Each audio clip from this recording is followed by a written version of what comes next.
இந்த வீடியோவில் நாம் இன்ட்ராயூட்டரைன் சிஸ்டம் அதாவது ஐயுஎஸ்ஐ பற்றி பார்ப்போம். இதுக்கு ஹார்மோனல் காயில்னு இன்னொரு பேரும் இருக்குது. இது என்னவாகும், எப்படி வேலை செய்யும், இதன் பயன்கள் மற்றும் பக்க விளைவுகளை பற்றி பார்ப்போம். பிசிஓஎஸ் என்றால் என்ன?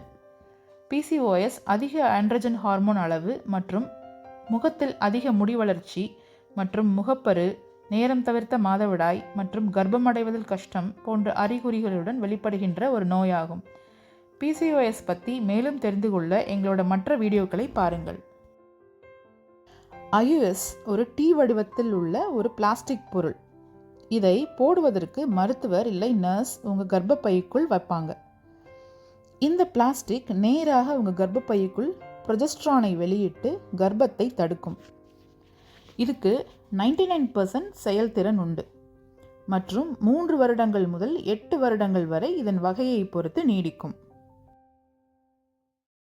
ஐயுஎஸ் ப்ரொஜெஸ்ட்ரானை வெளியிட்டு செயல்படும். ப்ரொஜெஸ்ட்ரான் கர்ப்பப்பையின் வாயில் உள்ள சளியை கெட்டியாக்கி ஸ்பெர்மை முட்டையுடன் சேரவிடாமல் பண்ணும்.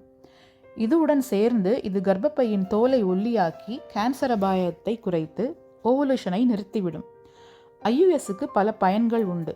ஹார்மோன் அளவை சமப்படுத்தும், மாதவிடாய் மற்றும் இரத்தப்போக்கை கட்டுப்படுத்தும், காலப்போக்கில் மாதவிடாய் நின்று கூட போகலாம்.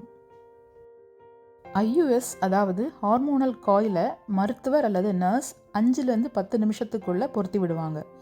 வலி நிவாரணி மூலமாக பொருந்தும் போது ஏற்படுற சங்கடங்களை தவிர்க்கலாம்.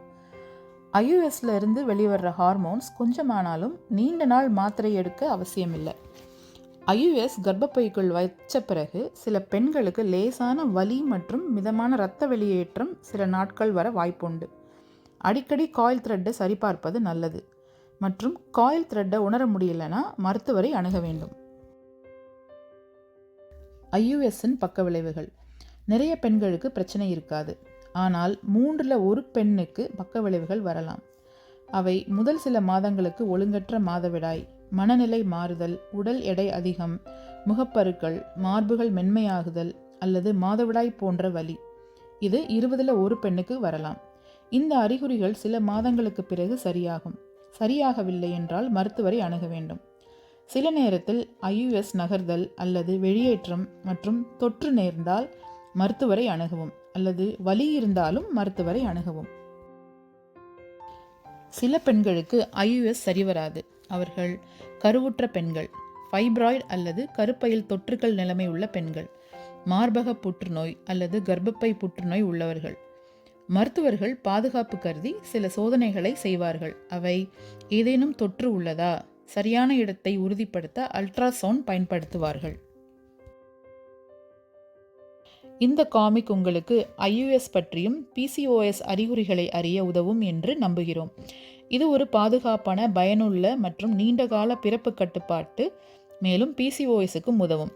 அவை ஹார்மோன்களை சமநிலையாக்குதல், அதிக மாதவிடாய் மற்றும் அதனோடு தொடர்புடைய அறிகுறிகளை குறைக்கும். மேலும் கேள்விகள் இருந்தால் உங்கள் சுகாதார மருத்துவரை அணுகவும். இந்த வீடியோவை பார்த்ததற்கு நன்றி.